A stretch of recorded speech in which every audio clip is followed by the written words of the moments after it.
Hello বাচ্চারা, আজ আমরা শুনবো টুনি মাসির ভালোবাসা নামক গল্পটি। শুরু করা যাক তাহলে। একটি গাছের মধ্যে একটি বয়স্ক টুনি পাখি ও তার সাথে একটি ছোট ছানাও থাকতো। ছোট ছানাটির নাম ছিল মন্টি। মন্টি ঠিক মতো উঠতে শিখে গেলেও সে তার খাবার জোগাড় করে আনতো না। সেই বয়স্ক মাসিকেই খাবার জোগাড় করতে যেতে হতো। আরে টুনি মাসি, তুমি কি খাবারের জন্য অন্য কিছু আনতে পারো না? রোজই ধান আনো, এই খেতে তো আমার একেবারেই ভালো লাগে না। একটু দূরে গিয়ে সেখান থেকে ফলমূল তো আনতে পারো। এই করে আনবো বাবা মন্টি, আমার তো শরীর ভালোই থাকে না, তাই কাছাকাছি যা দানা পাই তাই খাবারের জন্য নিয়ে আসি। চুপ করো, তুমি সবই পারো, তুমি ইচ্ছা করেই কিছু আনো না।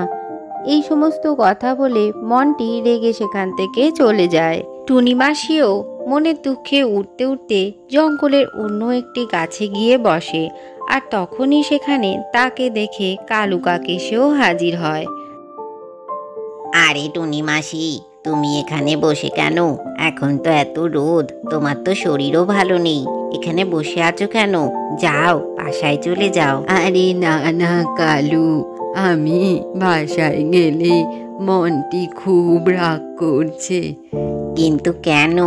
আসলে আমি তো যেটুকু কষ্ট করে খাবার জোগাড় করে আনি মনটির তা পছন্দ হয় না।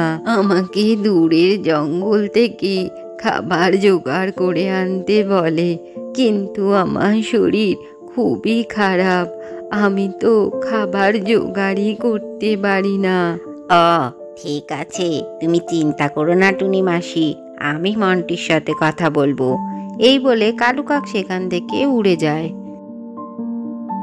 উড়তে উড়তে কালু কাক মন্টিকে দেখতে পায় আর সেই ডালে গিয়েই বসে। আরে মন্টি, তুমি এইভাবে তোমার টুনি মাসির সাথে ব্যবহার করছো কেন? আরে কালু কাক, তুমি কেন এই বিষয়ে কথা বলতে এসেছো? আরে মন্টি, তুমি এরম ব্যবহার টুনি মাসির সাথে করো না। তোমার যখন খুবই ছোট বয়স তখন তোমার মা মারা যায়, আর এই টুনি মাসি তোমাকে অনেক কষ্ট করে বড় করে তুলেছিল। তুমি তো এতদিন না হলে বাঁচতেই না, আর তুমি কি না টুনি মাসির ওপরে অত্যাচার করছো। আমার ভুল হয়ে গেছে কালু কাক, আমি আজকের পর আর টুনি মাসিকে কোনোদিনই খাবার আনতে যেতে দেব না। আমি নিজেই এবার থেকে খাবার আনবো। এরপর মন্টি তার বাসায় ফিরে দেখে তার মাসি অসুস্থ হয়ে শুয়ে রয়েছে। মাসি, আমাকে তুমি ক্ষমা করে দিও, তোমার তো অনেক শরীর খারাপ, আজকের পর তুমি আর কোথাওই খাবার আনতে যাবে না। আমি তোমার জন্য খাবারের জোগাড় করে আনবো। কালু কাক আমাকে বলেছে তুমি কত কষ্ট করে আমাকে বড় করে তুলেছো। এরপর মন্টি সেখান থেকে উড়ে যায় খাবার আনবার জন্য। আর কিছুক্ষণ বাদেই সে কিছু দানা নিয়ে সেখানে ফিরে আসে। মাসি, তোমার জন্য আমি খাবার এনেছি, খেয়ে নাও, তুমি নিশ্চয়ই ঠিক হয়ে যাবে।